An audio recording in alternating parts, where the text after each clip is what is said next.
नमस्कार दोस्तों, आप देख रहे हैं लोकहित न्यूज़ चैनल और आज हम आपको बताने जा रहे हैं महाराष्ट्र विधानसभा चुनाव से जुड़ी हुई एक और ख़ास खबर।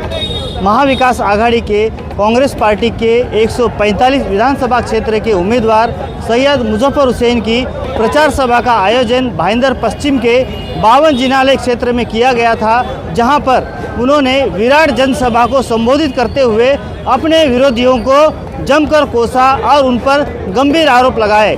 आइए हम आपको दिखाते हैं उनके पूरे जनसभा का ये वीडियो। जय जिनेंद्र, जय श्री कृष्ण।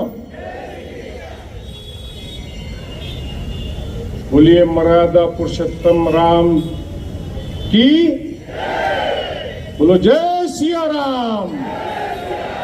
छत्रपति शिवाजी महाराज की जय भवानी, जय भवानी, जय भवानी। मंच पे उपस्थित सभी महाविकास आघाड़ी के, मीरा भाईंदर के और प्रदेश के सभी नेता, आरपीआई के और विभिन्न गठों के, बहुजन विकास आघाड़ी के, जिन्होंने मीरा भाईंदर 145 विधानसभा में हमको जिन्होंने समर्थन दिया है, वो सभी पदाधिकारी, नेतागण, सम्मान्य व्यासपीठ, उपस्थित बंधु भगिनीनों, भाइयों बहनों, पत्रकार दोस्तों, मेरे से एक बहुत बड़ी गलती हो गई है। मेरे से बहुत बड़ी गलती हो गई है कि मैं पैदा होने से पहले भगवान के पास में एप्लीकेशन नहीं दिया कि मुझे मारवाड़ी जैन या गुजराती जैन के घर में पैदा करना। अगर एप्लीकेशन दिया होता तो शायद मैं जवाहर भाई का लड़का होता, और एप्लीकेशन दिया होता तो शायद मैं सोहनराज जैन जी का लड़का होता, या एप्लीकेशन दिया होता तो मैं शायद चंद्रदेव महादेव सिंह साहब का लड़का होता। मगर ये बहुत बड़ी गलती हो गई है अभी। अब ये तो दूसरे जन्म में सुधार सकूंगा अगर भगवान इसको ऑप्शन देगा। जैसे अमिताभ बच्चन 3 ऑप्शन देता है ना, कौन बनेगा करोड़पति। पहला ऑप्शन जवाहर भाई, दूसरा ऑप्शन सोहनराज जैन, तीसरा ऑप्शन सीडी सिंह। अब ये 3 ऑप्शन के अंदर फिर मुझे सेलेक्ट करने का मौका मिलेगा। उसी तरह से मीरा भाईंदर में भी कौन बनेगा आमदार, ऐसे 3 ऑप्शन है आपके पास। एक है मुजफ्फर भाऊ, जो है आपका भाऊ, the son of the soil, और एक है माजी आमदार, दोनों माजी आमदार है। और आपकी मालूमात के लिए तीनों उम्मीदवार माजी आमदार है, क्योंकि मैं भी विधान परिषद में 1.5 टर्म था, 9 साल था, 9 साल। तीनों माजी आमदार है। मगर फर्क इतना है कि मेरी जो स्लेट है, स्लेट इसमें लिखते हैं ना पार्टी, वो कोरी है, कोरी। मगर किसी के ऊपर 17 पुलिस स्टेशन के एफआईआर है, किसी के ऊपर 4 है। 5 साल में 17, सिर्फ 5 साल में 17, और किसी के ऊपर सिर्फ 5 साल में 4। और ये आपके सामने खड़ा है मुजफ्फर हुसैन, जिसने 45 साल इस शहर को दिया। उसके तक के ऊपर, उसके नाम के ऊपर 0 एनसीए, 0। आपके इस भाईंदर में मैं उप महापौर भी था, नगर सेवक भी था। जरा साबिर भाई थोड़ा सा इधर हो जाइए, इस तरफ, इधर इधर, यहां से लोग देखते हैं ना। जरा हमारी पिक्चर चल रही है। नहीं, हमारी पिक्चर चल रही है, ऑडियंस हमारी यहां है। कहां है? तो मैं इसी शहर के अंदर नगर सेवक भी रहा, डिप्टी मेयर भी रहा, 1985 में नगर परिषद बनी शशिकांत भाई शाह, गिलबर्ट मेंडोंसा, तुलसीदास मात्रे, लियो कोलोसो, सीडी सिंह, महेंद्र सिंह चौहान, हम सब नगर सेवक बने। ये भाजी मार्केट के पास से जो रास्ता बना हुआ है ये उसी वक्त का बना है। ये पिछले 10 साल में कुछ नया कुछ नहीं बना। लोग कहते हैं कि मुजफ्फर हुसैन चुन के आएगा तो नया नगर से दाढ़ी वाले और टोपी वाले यहां आ जाएंगे।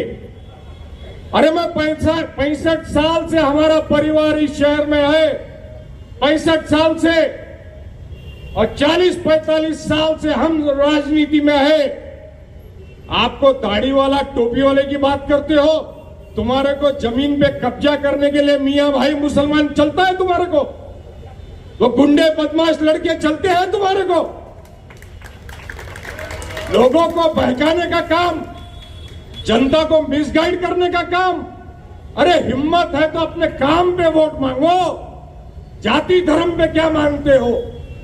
हमने इस मीरा भाईंदर में पॉलिटिक्स करी और कर रहे हैं और मरते दम तक करेंगे। तुम्हारे जैसा नहीं है कि 5 साल में शहर को लूट के खा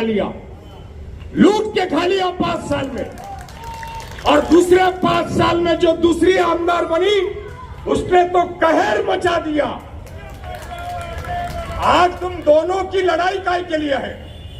आज तुम दोनों लड़ रहे हो सत्ते से पैसा, उस पैसे से बिल्डिंग के कारोबार।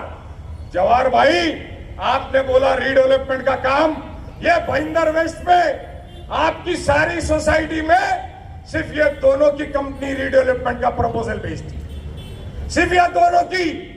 इनकी लड़ाई काय के लिए है? जनता के लिए नहीं है, खुद के स्वार्थ के लिए है, खुद के स्वार्थ के लिए। और हमारी लड़ाई काय के लिए है? हमारी लड़ाई इस शहर को बचाने के लिए है। हमने इस मीरा भाईंदर शहर को बनाया है, बसाया है। इस शहर का हर नागरिक, हर धर्म का, हर भाषा का, हर प्रांत का आदमी वो मेरा भाई है। हम तुम्हारे जैसा लोगों को बांटने की राजनीति नहीं करते कि ये हिंदू है, ये मुसलमान है। जैन भी हमारा भाई है, सिख भी हमारा भाई है, वैष्णव भी हमारा भाई है, दलित भी हमारा भाई है, एससी भी हमारा भाई है, क्रिश्चियन भी हमारा भाई है। सभी समाज के लोग जो इस देश में रहते हैं, वो हिंदू हो या मुसलमान हो, वो हिंदुस्तानी है। और यह अधिकार डॉक्टर बाबा साहब अंबेडकर ने दिया है, इस देश की कॉन्स्टिट्यूशन ने दिया है, इस देश की घटना ने दिया है। और अगर आप इस देश की घटना को नहीं मानते हो, कॉन्स्टिट्यूशन को अगर नहीं मानते हो, तो आपको इस घटना ने दिए हुए, कॉन्स्टिट्यूशन ने दिए हुए चुनाव लड़ने का अधिकार भी नहीं इस्तेमाल करना चाहिए। आपको लोक प्रतिनिधि भी नहीं बनना चाहिए, क्योंकि अगर आप घटना को नहीं मानते हो, अगर आप कॉन्स्टिट्यूशन को नहीं मानते हो, इसका मतलब आप इस देश की न्यायपालिका को भी नहीं मानते हो। इसका मतलब आप इस देश की जनता की जो आवाज है उसको भी नहीं मानते हो। तो फिर आप मानते क्या हो? तो फिर आप चुनाव लड़ते क्यों हो? आप किसी मंदिर की संस्था का चुनाव लड़ो, आप किसी मंदिर की संस्था का चुनाव लड़ो। जनता के बीच जाके घटनात्मक पद के लिए चुनाव मत लड़िए। मैं चुनाव लड़ रहा हूं इस शहर की नुमाइंदगी करने के लिए, रिप्रेजेंटेशन करने के लिए। मैं कोई मंदिर के पुजारी की नौकरी मांगने के लिए चुनाव नहीं लड़ रहा हूं। मैं कोई मस्जिद के मौलाना की नौकरी मांगने के लिए चुनाव नहीं लड़ रहा हूं। मैं किसी चर्च की पादरी की नौकरी मांगने के लिए चुनाव नहीं लड़ रहा हूं। मैं चुनाव लड़ रहा हूं इस शहर के काम के लिए। जो 10 साल में तुमने इस शहर को लूट के खाया है, मेरे शब्द है, लूटा है तुमने इस शहर को, लूटा है। और अभी आगे भी सिर्फ लूटने के लिए काम कर रहे हो।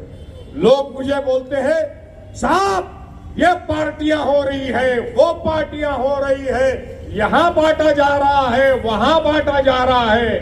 तो मैं कहता हूं बचपने में हम एक कहानी सुनते थे, आप सब लोगों ने भी सुनी होगी कि एक डाकू था, वो रात में लूटता था और दिन में बांट करके महात्मा बनता था। मगर आपके हमारे इस शहर में 10 साल से दिन में लूटा जा रहा है और दिन में बांटा जा रहा है। दिन में आपको लूटा जा रहा है। आपको पानी नहीं है मगर पानी का टैक्स पड़ा हुआ है। आपको भाजी मार्केट नहीं है मगर हाउस टैक्स पड़ा हुआ है। आपके यहां पे सॉलिड ट्रीटमेंट प्लांट चालू नहीं है मगर उसका टैक्स आपके हाउस टैक्स पे लगा हुआ है। आपके यहां पे पुलिस प्रशासन का स्टाफ नहीं है, ड्रग्स एडिक्ट्स है, माफिया घूमते हैं, गैंगस्टरिज्म होता है। यही शिवसेना गली में इलेक्शन के 1 महीना पहले रास्ते में दिन दहाड़े गला काटा गया। शिवसेना गली में रास्ते में दिन दहाड़े गला काटा गया। कहां है पुलिस प्रशासन? आपका डीम्ड कन्वेंस नहीं हो रहा है। रजिस्ट्रार के पास जाते वो 3000 रुपए एक फ्लैट का मांगता है। कहां है लोक प्रतिनिधि? कहां गए आमदार? आपने महापालिका के अंदर भी इनको बहुमत दिया 10 साल तक, एब्सोल्यूट मेजॉरिटी। यही महापौर थे 2007 से 2009, 2014 से लेकर 2024 तक महापालिका के अंदर इनका ही महापौर, यही नगर सेवक। अरे आमदार भी बने और नगर सेवक भी बन के बैठे। पद की लालच देखो कितनी है कि आमदार बन गए, नगर सेवक पद का राजीनामा नहीं दिया। मुजफ्फर हुसैन जब नगर पालिका में था, उप महापौर बना था 2002 में, और 2004 में जब विधान परिषद में गया तो पहला उप महापौर का राजीनामा दिया और फिर जाकर के विधान परिषद में गया। आपने एमएलए बन करके भेजा मगर नगर सेवक पद का लोभ गया नहीं, क्योंकि महापालिका का टेंडर का लोभ गया नहीं, टक्केवारी का लोभ गया नहीं। लड़ाई काय की है इनकी? इन दोनों की लड़ाई घी कहां गया खिचड़ी में, खिचड़ी कहां गई घी में, ये लड़ाई है। ये पत्रकार भाई मुझको पूछते हैं इनका वोट बटेगा तो आप जीतोगे? अरे मैंने कहा शेर अपना शिकार खुद करता है, छिछड़े नहीं खाता। एक पुस्तक है बहुत बढ़िया, आप में से अगर किसी को पढ़ने का शौक है तो जरूर पढ़िएगा। इजराइल के एक बहुत बड़े राइटर और रिसर्चर है, साइंटिस्ट है, उन्होंने एक किताब लिखी है सैपियन। आप लोग को सुनने का मूड है ना? ये भाई लोग जो बाहर खड़े हैं वहां, वो उधर फुटपाथ पे खड़े हैं, आप लोग को सुनने का मूड है ना? एक बहुत बढ़िया किताब है सैपियन। साइंटिफिक रिसर्च है कि पृथ्वी कब बनी, साइंटिफिक रिसर्च है, क्योंकि धार्मिकता के आधार पे तो पृथ्वी अलग अलग समय पे बनी है, अलग अलग देवी देवताओं ने बनाई है, ब्रह्मदेव ने बनाई है। यह साइंटिफिक रिसर्च है। वो बताता है कि 15 लाख साल पहले पृथ्वी बनी। आप गूगल करके देख लीजिएगा, अमेज़न से, फ्लिपकार्ट से आप किताब मंगा सकते हैं, 950 पेज की किताब है। और उसमें दिया है कि 4.5 लाख साल पहले जानवर, जानवर से इंसान, जो हम लोग की जो मिथ होती है वो सुनते आए हैं कि पहला इंसान बंदर था, चिंपैंजी था, बाद में इंसान बना। तो खैर 4.5 लाख साल पहले गाय, कुत्ता, सारे जानवर, फूल, पौधे, दरख्त, ये सब बना और इंसान जानवर से इंसान बना। आपके हमारे शहर में जीते जाते इंसानों को जानवर बनने का शौक है। कोई शेर बन रहा है, कोई शेरनी बन रही है। मतलब दुनिया आगे जा रही है, साइंस आगे जा रहा है, जानवर से आदमी इंसान बना है और आज के जमाने में किसी को इंसान से जानवर बनना है। जैनिज्म की बात करते हैं, 52 जिनालय यहाँ पर है, मंदिर है, भगवान विराजमान है। जैनिज्म की बात करते, अहिंसा परम धर्म की बात करते हैं, और जानवर खुद को बोल करके हिंसा की बात करते हो। जानवर खुद को बता करके हिंसा की बात करते हो, जैनिज्म की बात करते हो कि हम जैन हैं इसके लिए हमको वोट दो, तो फिर महाराज साहब जो व्याख्यान देते हैं कि सट्टा बाजारी मत करो, बंद कर दो, जुआ मत खेलो, बंद कर दो, गलत धंधा मत करो, बंद कर दो, रेस्टोरेंट में शराब मत बेचो, बंद कर दो, 5 स्टार होटल मत बनाओ, क्लब मत बनाओ, बंद कर दो। मैं तो डंके की चोट पे बोलता हूं कि मेरे धर्म के अंदर शराब पीना मना है, बियर बार खोलना मना है, शराब की इनकम से जीवन बसर करना मना है। हमने अपनी जिंदगी में नहीं बनाया रेस्टोरेंट, तुम भी बंद करो। रेस्टोरेंट है, 5 स्टार होटल है, आमा बोलशो आव तू धंधु છે આપણું यार, આ ધંધુ કેવી રીતે બંધ કરવાનું? गंदा है पर धंधा है, गंदा है पर धंधा है, वो चलेगा। तो जनता को क्यों बेवकूफ बनाते हो? धर्म को धर्म की जगह रखो। मैं बोलता हमेशा मेरा कर्म ही मेरा धर्म है क्या तुम्हारा कर्म? है क्या तुम्हारा कर्म तुम्हारा धर्म? लोगों के प्रॉपर्टी लूट ली, शमशान भूमि के टीडीआर ले लिया, ऐसे ही 17 क्रिमिनल केस हो गए क्या? ऐसे ही हो गए। और एक दूसरी शेरनी बने घूमती है, पार्टी ने टिकट ही नहीं दिया। सोचो कितना भ्रष्टाचार का मामला होगा। 22%, 23%, 25%। अभी 2 महीने से मैं सुन रहा हूं कि इनको 22% का शौक है, 23%, 25%। लोगों को क्या क्या आश्वासन दिए, और दोनों एक दूसरे को बोलते हैं, दोनों एक दूसरे को बोलते हैं कि मुजफ्फर हुसैन इसका आदमी है, वो बोलता है उसका आदमी। अरे मुजफ्फर हुसैन के तुम दोनों आदमी हो, क्योंकि अपक्ष नगर सेवक बोल के तुम मेरे पास ही थे 2007 में, और तुम नगर सेविका बोल के भी मेरे पास ही थी। सारे ये यूनिवर्सिटी से बच्चे बाहर निकले हैं। इसके लिए यूनिवर्सिटी के डीन को सिखाना नहीं और जगाना नहीं और उंगली मत करना। उंगली करोगे बहुत महंगा पड़ेगा, इतना याद रखिए।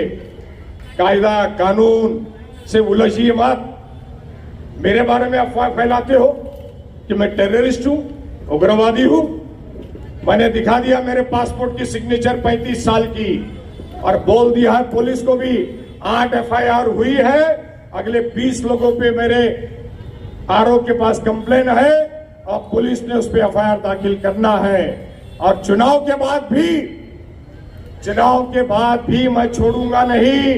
ये पुलिस से कहूंगा कि वो लेटर ढूंढ के लाओ, राष्ट्रपति भवन में जो लेटर गया है वो लाओ, उसके ऊपर हस्ताक्षर होनी चाहिए राष्ट्रपति भवन की के ये रिसीव्ड हुआ है लेटर। और अगर पुलिस ने वो लेटर नहीं लाया तो जितने लोगों पे FIR होगी उन पे 100 करोड़ का दावा ठोकूंगा, 100 करोड़ का। डंके के चोट पे बोलता हूं, वोट मांगने आया हूं आपके बीच में। ये 60 फीट और 90 फीट के ऊपर ये किसी की प्रॉपर्टी नहीं है, ये जनता जनार्दन है। और ये जनता जनार्दन किसी की ओनरशिप नहीं है। ये धक्के खा करके जाते हैं रोज बॉम्बे, दाना बाजार, कपड़ा बाजार, लोखंड बाजार, स्टॉक मार्केट, सब जगह।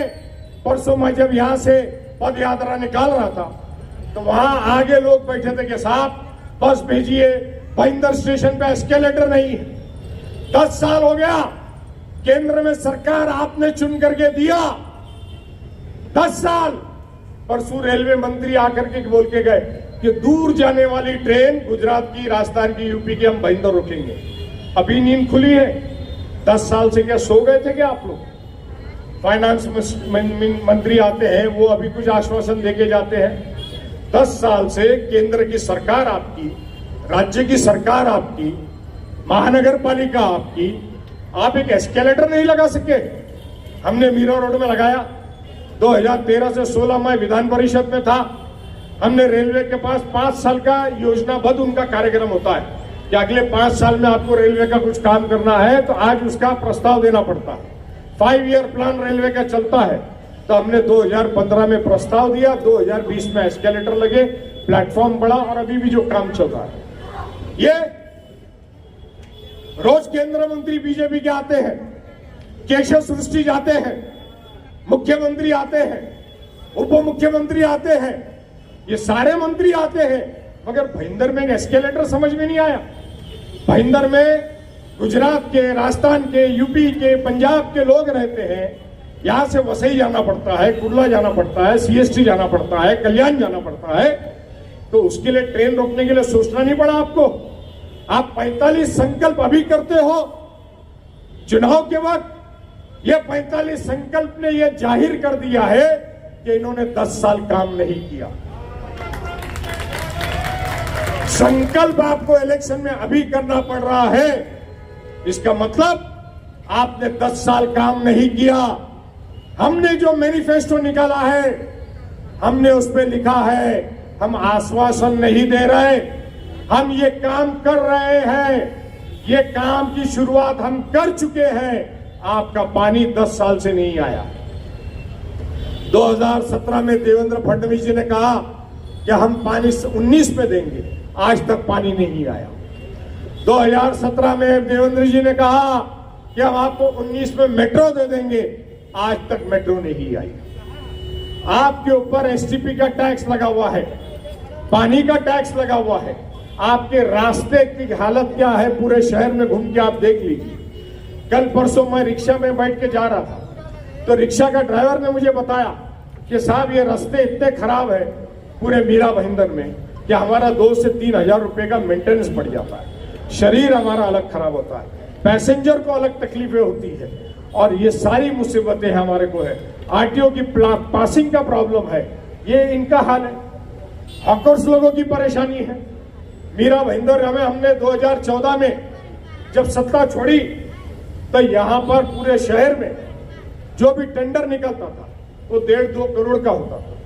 2014 के बाद से 2024 तक ये टेंडर 14 से 15 करोड़ का हो गया है। 14 से 15 करोड़ का शहर में हॉकर बढ़ा दिए।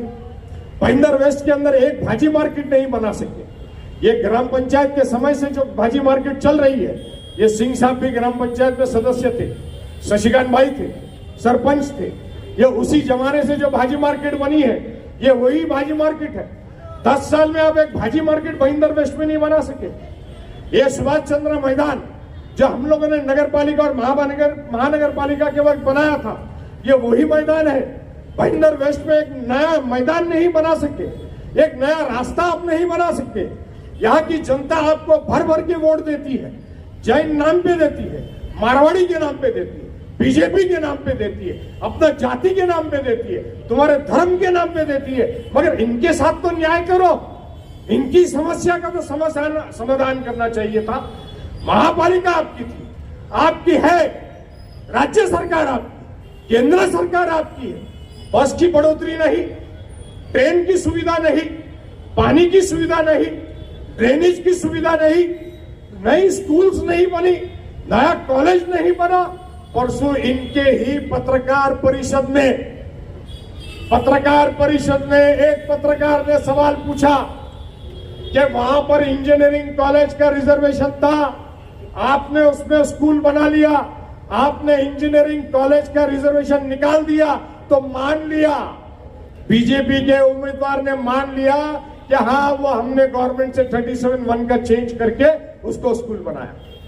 और आज आश्वासन क्या देते हैं कि हम यूनिवर्सिटी बनाएंगे। जो कॉलेज इंजीनियरिंग कॉलेज का रिजर्वेशन था वो तो आपने निकाल दिया, और वो आप बोलते हो कि अभी हम कॉलेज बनाएंगे, यूनिवर्सिटी बनाएंगे। सारा काम 146 में करते हैं, इलेक्शन 145 से लड़ते हैं। उत्तन वालों के पास जाकर के कल कहा कि हम तुम्हारा डंपिंग ग्राउंड हटाएंगे और फाउंटेन होटल के पीछे डालेंगे। कैसे डालोगे? वहां तो खुद की 5 स्टार होटल है, वहां तो खुद की 5 स्टार होटल है। 10 साल से डंपिंग ग्राउंड उत्तन का, उसका मसला आप हल नहीं कर सके। उत्तन के मच्छीमारों को, जब पूरा ठाना जिला पालघर जिला एक ही था, तो उनका फिशरी का ऑफिस पालघर में था। 10 साल में उत्तन के मच्छीमारों के लिए फिशरीज का ऑफिस जो गवर्नमेंट ऑफ महाराष्ट्र का अधिकार है वो आप मीरा भाईंदर में ठाणे जिला में नहीं बना सकते।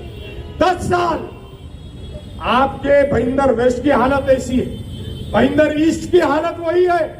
चले जाओ कैबिन रोड पे, नर्मदा नगर में, जैसल पार्क में, आरएनबी पार्क पे, क्या हाल है क्या उधर भाजी मार्केट? रिक्शा चल सकती है, आदमी शाम में पैदल चल सकता है क्या उधर पुलिस स्टेशन? एक नौगर का पुलिस स्टेशन वो लल्लन तिवारी जी ने बना के दिया, वही एक पुलिस स्टेशन है। 10 साल में नए पुलिस स्टेशन नहीं बना सके। हमने 2014 तक कोर्ट बना करके तैयार रखा है। Court, first judicial magistrate court 15 number bus stop के पास, 10 साल में उसका उद्घाटन नहीं कर सके। आज इस शहर के लोगों को थाना जाना पड़ता है, थाना जाना पड़ता है, जाना 2 घंटा, आना 2 घंटा, कोर्ट की परेशानी। एपेलेट को जाना पड़ता है, पिटिशनर को जाना पड़ता है, वकीलों को जाना पड़ता है, यहाँ के लोगों को जाना पड़ता है। कितनी तकलीफ है। आप 10 साल में कोर्ट नहीं चालू कर पाए, आप भाजी मार्केट नहीं कर पाए, आप रेलवे की सुविधा नहीं कर पाए, आप पानी की सुविधा नहीं कर पाए, आप मेट्रो की सुविधा नहीं कर पाए, आप अंडरग्राउंड ड्रेनेज की सुविधा नहीं कर पाए। किया क्या? खाली खुद की धन संपत्ति जमा की, खाली खुद की धन संपत्ति जमा की। दोनों ने आ जाओ मंच के ऊपर। 20 साल की बैलेंस शीट मेरी रखता हूं जनता के सामने, 2000 की और अभी की।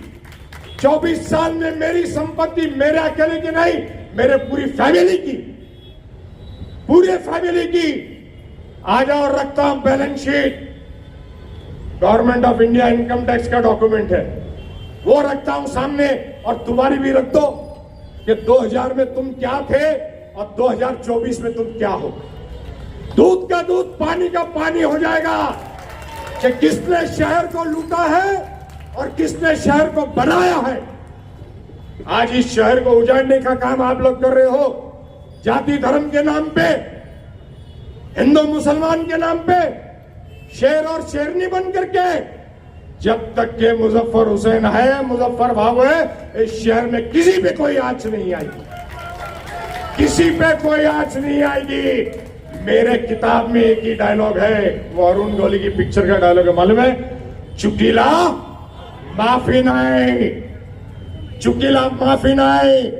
तो कोणी असू द्या, तो समाजातला व्यक्ती असू द्या, अन्य समाजातला असू द्या, पक्षातला असू द्या, जर कोणी या शहरामध्ये आग लावायची भाषा करेल, हिंदू मुसलमान को डिवाइड करने की बात करेगा, ये चुनाव मैं इसीलिए लड़ रहा हूं। ये चुनाव मैं इसीलिए लड़ रहा हूं कि जिन लोगों ने अपनी टिकट के लिए खाली, दोनों ने सिर्फ बीजेपी की टिकट किसको मिलेगी, इसके लिए हिंदू मुस्लिम भेदभाव बढ़ाने का काम किया, प्रयास किया, आग लगाने का काम किया।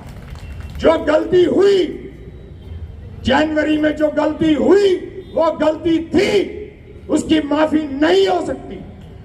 जो आग लगी, आपका काम था लोक नेता के नाते उसे बुझाना चाहिए था, आग के अंदर तेल डालने का काम नहीं करना चाहिए। आप लोगों ने उस आग में तेल डालने का काम किया, खुद को शेरनी, कोई शेर। ये शहर के अंदर हम ये हिंदू मुस्लिम भेदभाव कभी होने नहीं देंगे। ये शहर की जनता के लिए हम जो करना है वो करेंगे। ये हिंदुस्तान की तहजीब है, गंगा जमनी तहजीब है। पानी पे लाठी मारने से लाठी टूटती है, पानी अलग नहीं होता। ये दुकान है सामने, मिलाप जनरल स्टोर है, उसमें कई सामान होंगे, वो कई कारखानों में बनता होगा। जरी का काम होता है, अंसारी मुसलमान करता है। बुनकर कपड़ा बूंदता है, वो मुसलमान होता है। किसान जो कॉटन देता है, सिल्क बनाता है, वो हिंदू होता है। उसका व्यापार गुजराती और मारवाड़ी जैन करता है और पूरा हिंदुस्तान खरीदता है। आपके यहाँ पे भाईंदर ईस्ट में बफिंग का कारखाना है, बफिंग का। उसके मालिक सारे मारवाड़ी जैन है। उसके अंदर काम करने वाला दलित आदमी है, पिछड़ी जाति का है, मुसलमान है, यूपी का है, पंजाब का है, राजस्थान का है, तमिलनाडु का है। उसका व्यापार गुजराती मारवाड़ी जैन करते हैं, अन्य समाज के लोग करते हैं। अब पूरे हिंदुस्तान में भाईंदर का माल जाता है। क्या क्या चीज अलग करोगे, क्या क्या चीज अलग करोगे, किस तरह इस देश को बांटोगे?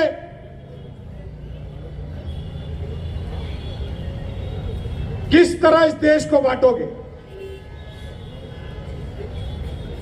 इस देश के अंदर आप स्टॉक मार्केट में व्यापार करते हो, अजीम प्रेम जी का विप्रो का स्टॉक का शेयर खरीदते हो, खरीदते हैं ना? कितनी कंपनी के स्टॉक खरीदते हैं जो मुस्लिम ओनर्स है?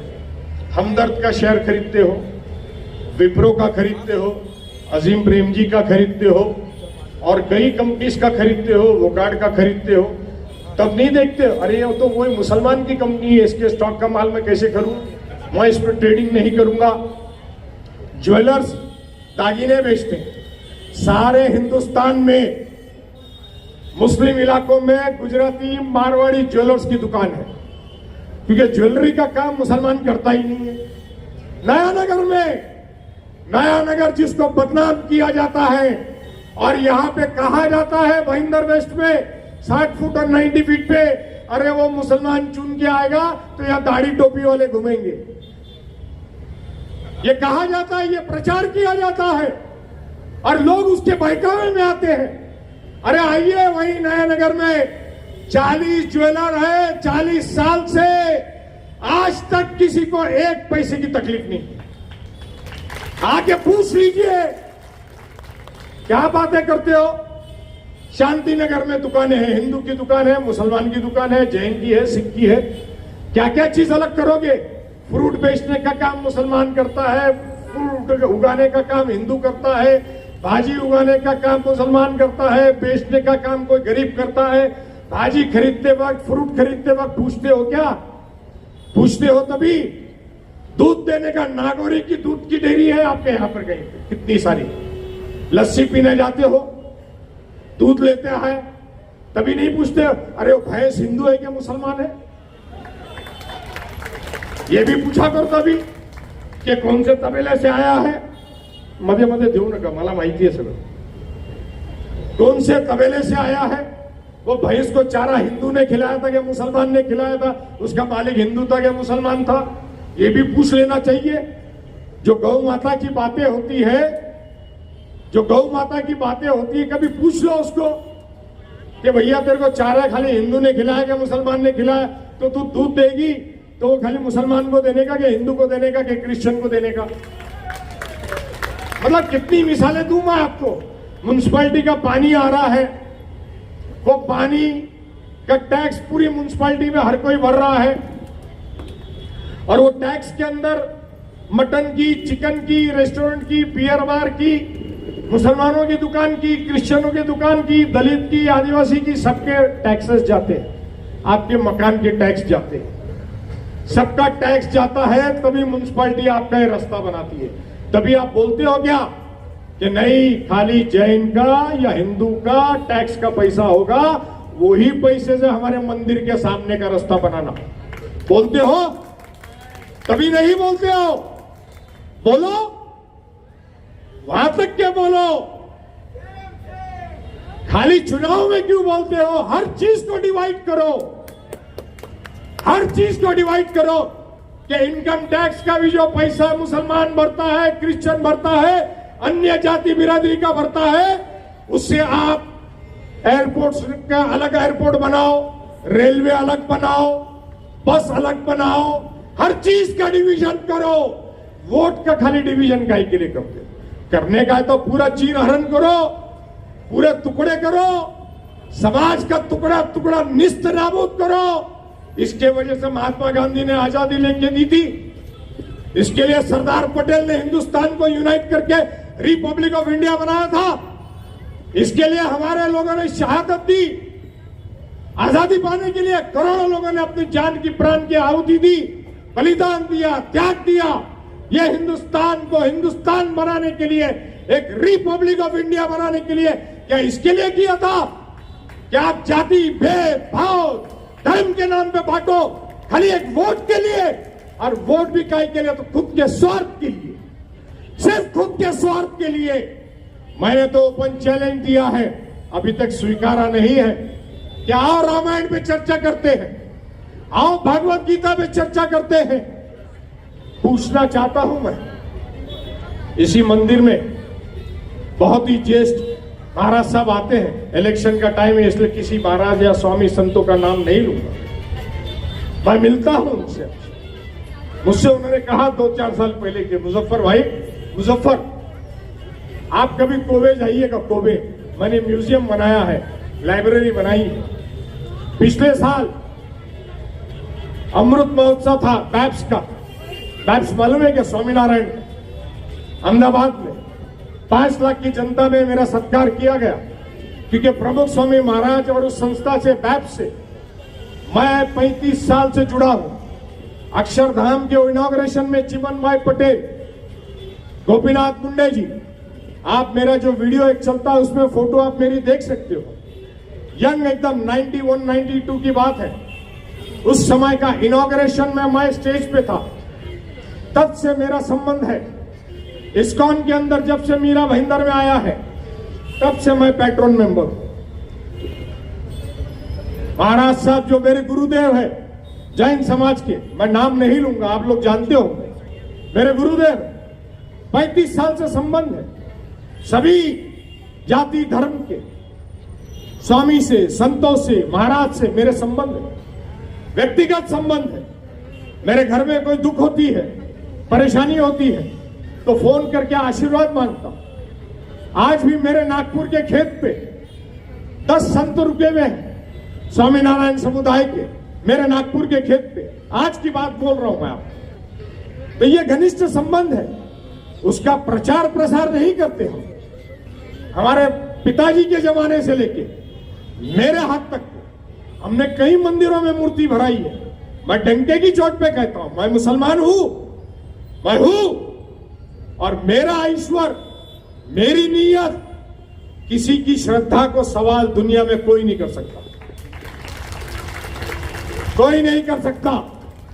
ना हिंदू में, ना मुसलमान में, ना सिख में, ना ईसाई में। उसकी मान्यता वो इंसान के बीच में और ईश्वर के बीच में है। उसकी नीयत, जिस श्रद्धा से वो पूजा करता है, वो सिर्फ ईश्वर के और उस मनुष्य के बीच में है। मगर मनुष्य स्वार्थी है, मनुष्य स्वार्थी है, और इसीलिए इतनी बार संसार में 23 कोटि देवी देवता आए, पीर पैगंबर आए, और जब पीर पैगंबर आना बंद हो गए तो साधु संत आए। और साधु संतों का साथ और सहकार, जिसको आशीर्वाद मिलता है, उसका जीवन धन्य होता है। इसलिए मैं अपने जीवन को धन्य मानता हूं। राजनीति के अंदर सिर्फ सत्ता पाना, सिर्फ सत्ता पे बैठना, आमदार बनना और मंत्री बनना, ये मेरे नजदीक में महत्व का नहीं है। महत्व का ये है कि आप सत्ता से दूर हो मगर लोगों के दिल में बसते हो, ये ज्यादा महत्व का होता है। और इसी वजह से पिछले साल अमृत महोत्सव में हर दिन 5 लाख वहां पे दुनिया से लोग आते थे। स्वामीनारायण के वहां पे 5 लाख जनता के बीच में मुजफ्फर हुसैन का सत्कार किया गया। मैं जब वहां गया तो गिर बंसी गौशाला एक है अहमदाबाद में, गोपाल भाई सितोरिया, मेरे खेत में मेरे पास गिर गाय है, गौशाला है, गौशाला है मेरे खेत में। तुम्हारे जैसा होर्डिंग नहीं लगानी पड़ती, तुम्हारी तरह होर्डिंग नहीं लगानी पड़ती।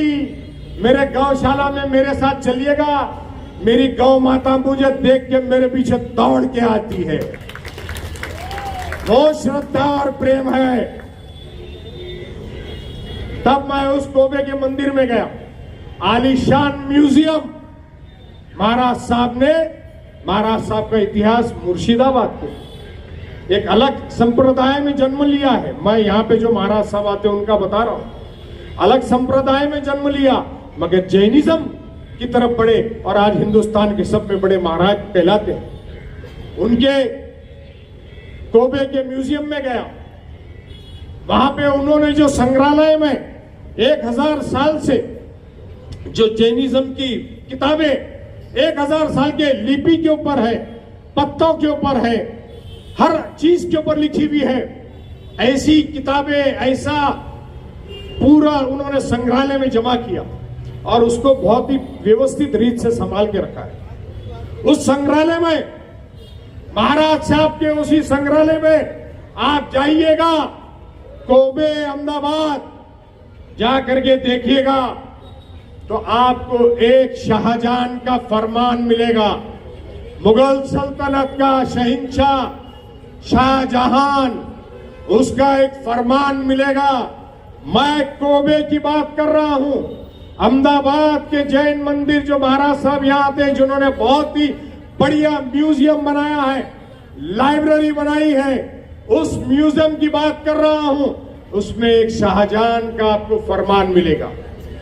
यहां पर प्रदूषण के वक्त ये दुकानें बंद करो, वो दुकानें बंद करो, ये करो, वो करो, सिर्फ जैनिज्म का और जैनों का मत लेने के लिए। मगर मैं आपको इतिहास बता रहा हूं और जैन मंदिर के म्यूजियम की बात बता रहा हूं। मैं अगर झूठ बोल रहा होगा तो चुन के आने के बाद भी राजीनामा दे दूंगा। एमएलए से मैं तो चुन के आने ही वाला हूं, मैं चुन के आने ही वाला हूं, लिख के ले लीजिए। और ये कह रहा हूं कि अगर वो शाहजहां का फरमान आपको वहां नहीं दिखेगा तो मुझे आकर के बोलिएगा कि आपने झूठ बोला था। उस पे लिखा है कि प्रदूषण के वक्त में देश के अंदर या उस इलाके के अंदर कहीं पे भी मांस, मटन, मच्छी नहीं बेची जाएगी।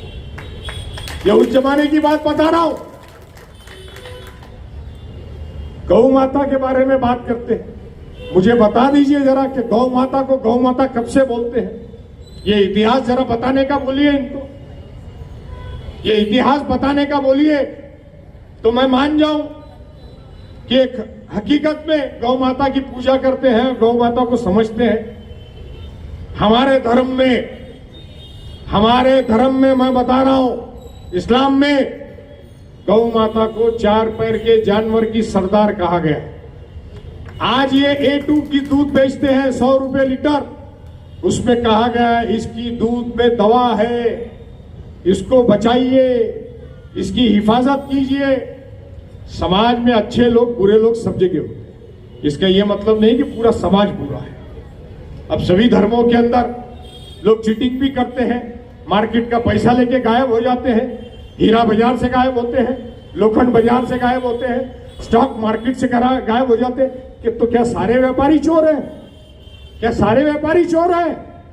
आप कुछ लोगों की गलती की वजह से पूरी समाज को दोषी नहीं ठहरा सकते। बहुत सारी बातें और मैं डंके की चोट पे कह सकता हूं आपको। इसके लिए और एक बार मेरी सभा लगाइए, मुझे बुलाइए, चुनाव के बाद भी आपको पूरा रामायण, महाभारत और गौ माता कब से कहा गया ये सारी बात बताऊंगा। आज हमारे रसिक भाई महाराज आए नहीं है, 2 बार मेरे को द्वारका ले जाकर के धड़ा चढ़वाया है मेरे से, द्वारकाधीश के दरबार में 2 बार। हरिद्वार गया हूं, गंगा में स्नान किया हूं, सभी हिंदुस्तान के देवी देवताओं के दर्शन को जाता हूं, सारे मजारों पे जाता हूं, सूफी संतों के यहां जाता हूं, सारे चर्चेस में जाता हूं, सारे गुरुद्वारे में जाता हूं, क्योंकि मैं नसीबवान हूं कि मुझे हर धर्म की जगह में जाने का मौका मिलता है।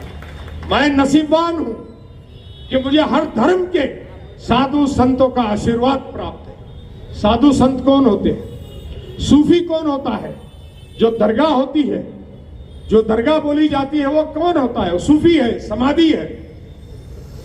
सूफी, साधु, संत एक ही अल्फाज है। सूफी अरबी और उर्दू में कहा जाता है, साधु महाराज, संत हिंदी, संस्कृत और अन्य जुबान में कहा जाता है। जो ईश्वर है, जो भगवान है, उसकी जो प्रार्थना करता है, आराधना करता है, 24 घंटे उसकी माला जपता है, जिसको हम तस्बीह कहते हैं, माला कहते हैं। मेरे गुरुदेव को मैं हज पे गया था 97 में पिताजी को लेके, तो वहां से माला लाके दी थी। गुरुदेव ने मुझे कहा था, मैं जैन गुरुदेव जी के बारे में बोल रहा हूं, गुरुदेव ने कहा कि मुजफ्फर भाई आप जाओगे तो मेरे लिए माला जरूर लाना, इस कलर की लाना। मैंने लाया। अभी 6 महीना पहले प्रदूषण के वक्त मैं उनको मिलने गया तो मुझे बताया, मैंने इस पे पता नहीं कितना 1 करोड़ से ज्यादा जाप कर चुका हूं, यही माला आज तक मैं वापरता हूं। गुरुदेव ने कहा तो साधु संत जो होते हैं वो ईश्वर की आराधना करते हैं, पूजा करते हैं, तो इसके लिए वो ईश्वर के दिल के नजदीक होते हैं, वो ईश्वर के दोस्त बन जाते हैं। जैसा सुप्रीम कोर्ट हो, हाई कोर्ट हो, वहां पे आपको वकील लगता है, तो भगवान के दरबार में भी आपको प्रार्थना करने के लिए, आपकी बात को देव तक के, भगवान तक के, खुदा तक के पहुंचाने के लिए आपको साधु संत लगते हैं जो ईश्वर के दोस्त होते हैं। और इसीलिए साधु संतों के आप पैर चरण छूते हो, उनसे आशीर्वाद मांगते हो। तो मैं नसीबवान हुआ कि नहीं कि मुझे सारे धर्मों के साधु संत मिले हुए हैं। मेरे वकील कौन है? ईश्वर के पास, खुदा के पास, भगवान के पास कौन है? ये सारे सृष्टि के सारे साधु संत हैं। उनका आशीर्वाद जिसको प्राप्त होता है, तो मेरे नाम में तो मुजफ्फर है। मुजफ्फर के मायने होते हैं विजय। जब हिंदी में नाम होता है विजय, तो मेरा नाम है मुजफ्फर। मुजफ्फर का मतलब है विजय, हमेशा विक्टोरियस।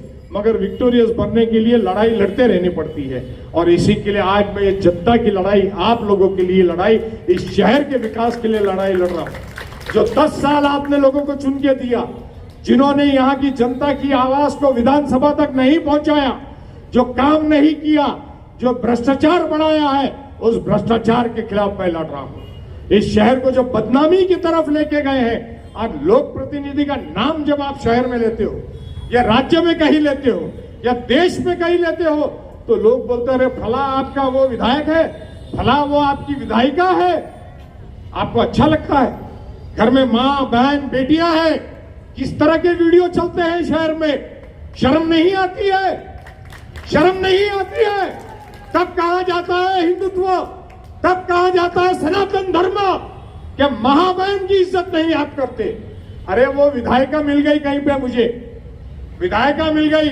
हम महिलाओं का सम्मान करते हैं, मां बेटियों का सम्मान करते हैं। कोई विरोधी भी हो तब भी उसका सम्मान करते हैं। कोई साथ में खड़े रह के फोटो भी निकाला तो हम महिलाओं का और विरोधियों का भी सम्मान करते हैं। ये हमारी संस्कृति है, ये हमारी संस्कृति है। वो चुन करके आई, ये हमारी संस्कृति है कि हमने जाके अभिनंदन किया। अगर तुम चुन के आए होते तो तुम्हारा भी जाके अभिनंदन किया होता। गिलबर्ट मेंडोजा चुन के आए, हमने जाके उनका भी अभिनंदन किया था। प्रताप सरनायक चुन के आए, हमने उनका भी अभिनंदन किया। अभी जो खासदार सेना बीजेपी का चुन के आए, हमने उनका भी अभिनंदन किया। अरे लोकतंत्र है, जनता के फैसले को मानना चाहिए और अपनी संस्कृति को जपना चाहिए। वरना क्या धर्म है? क्या धर्म ने सिखाया आपको? क्या साधु संतों ने सिखाया आपको? और वो सीखने के बाद में क्या सीखा आपने? अगर आपने व्याख्यान सुना तो साधु ने कहा, संतों ने कहा, महाराज ने कहा, शराब छोड़ो, बीड़ी छोड़ो, गुटखा छोड़ो, गलत काम छोड़ो, लोगों को धोखा देना छोड़ो, चीटिंग करना छोड़ो। व्याख्यान सुन करके बाहर निकलने के बाद आके वही काम करना है, तो सीखा क्या? तो आपका कर्म क्या हुआ? आपका जब कर्म ही खराब है तो धर्म कहां से सही हो? क्योंकि आपका कर्म ही धर्म है। ये श्री कृष्ण ने कहा था कि मेरा कर्म ही मेरा धर्म है, तेरा कर्म ही तेरा धर्म है। अर्जुन से कहा श्री कृष्ण ने कि ये भले ही तेरे भाई हो, मगर ये अन्याय कर रहे हैं, ये अन्याय कर रहे हैं, ये गलत कर रहे हैं। जब अन्याय और गलत कोई समाज में करता है तो ये भूल जाना कि वो तेरा भाई है, तेरे को उसके खिलाफ लड़ाई लड़ना पड़ेगी। तो आज अगर हम ये शहर में लड़ाई लड़ रहे हैं तो अन्याय के खिलाफ, गलत बातों के खिलाफ हम लड़ाई लड़ रहे हैं। हम शहर के लोगों के लिए लड़ाई लड़ रहे हैं। हम कोई जात पात, भेद भाव, धर्म वाद फैलाने के लिए नहीं लड़ रहे हैं। इसी 7 फीट रोड पे, इसी 90 फीट रोड पे अगर हिम्मत है तो दोनों आ जावे मेरे साथ बात करने के लिए। जाहिर रीत से आ जावे। कौन हिंदू है, कौन मुसलमान है, कौन हिंदुस्तानी है, कौन देश की इस घटना पे काम करता है, उसका सिद्ध हो जाएगा, दूध का दूध पानी का पानी हो जाएगा। दोस्तों, ये 20 नवंबर का जो चुनाव है, यह आपके भविष्य का तय करने वाला है कि आपको इस 20 साल के, ये 10 साल के अंधकार से आपको बाहर निकलना है या नहीं निकलना है, कि अगले 5 साल वापस ये उसका वीडियो भेजेगा, वो उसकी वीडियो भेजेगी, रोज इनके तमाशे चलेंगे और आपको, शहर के लोगों को, जब मुंबई जाओगे, धर्मस्थलों पे जाओगे, कहीं भी जाओगे, शादी ब्याह के रिश्ते के लिए जाएंगे, तो आपको ऐसा पुकारा जाएगा, अरे वो वीडियो वाली, अरे वो वीडियो वाला, वो आपका आमदार है क्या? आपको ये कालक आपके माथे पे पोंछनी है? अगर ये कालक आपको अपने माथे पे पोंछ के रखनी है और आपको 5 साल जिल्लत और शर्म बर्दाश्त उठाना है, तो आप ये गलत फैसला जरूर करना कि इनको वोट देना। और अगर आपको शहर का विकास करना है और आप चाहते हो कि इस बालक के, इस शहर के माथे से ये काला कलंक हट जाए, तो हाथ के इस पंजे के ऊपर 3 नंबर का